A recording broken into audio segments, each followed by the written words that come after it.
Hindi matalino yung maramot. Akala ng iba, katalinuhan yun. Be wise. No. Pwede mo ba naman bawisan ng Diyos? Siya na nakaabang, naghihintay, nanonood sa lahat ng ating ginagawa. Pwede mo bang mailihim sa Kanya na ang damot-damot mo? Because in the same way you give, it shall be given to you. Alam ng mga taong generous kung gaano ka-generous ang Diyos. Ang mga kuripot, hindi nila mararamdaman yung generous giving ng Diyos. Kasi kuripot din ang pagbibigay sa kanila. Hindi ba kayo nakakahalata? Yung mga kuripot, yung mga hindi mapagbigay, yung mga mararamot, habang buhay nagtitipid. Habang buhay, tuos ng tuos.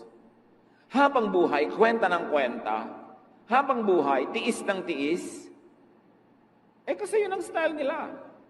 Pag tinitiis mo ang iyong kapwa, tititiisin ka rin ng langit. Pag binemenos, nililiitan, kinokontian mo ang bigay sa iba, di konti rin ang dating ng blessing sa'yo, kaya katipid ng tipid. Sasabihin ng iba, alam mo, kaya ako nabuhay ng matagal, katitipid ko. Hindi nila naiintindihan, kaya ang tagal mong tipid lang ng tipid, kasi kuripot ka. Imposible ba sa Diyos na buhusan ka ng pagpapala pag gusto niya? Sino makakapigil sa Diyos kung gusto kanyang palangoyin sa pera? At sino naman ang makakapigil sa Kanya kung ayaw Kanyang bigyan? Alam niyo kung sino ang makakapag-udyok sa Diyos at makakapigil sa Diyos? Tayo rin. Because in the same way you give, you receive. What you do to others, they do unto you, and God does to you. Ang tunay na matalino, mapagbigay. Kasi ang pagbibigay ay pagtatanim. At ang pagtatanim ay pag-ani. Hindi man yung binigyan mong eksaktong tao ang anihan mo, aanit-aani ka sa iba. Kasi si Jesus ang may sabi, what you plant, you harvest.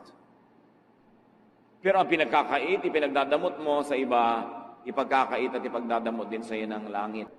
Kaya yung pagbibigay ko minsan, ang nag-uudyok talaga sa atin, Diyos, huwag nating pigilin. Pero huwag lang tayong papauto sa mga nanggagamit at mga abusado. Kailangan din, marunong ka.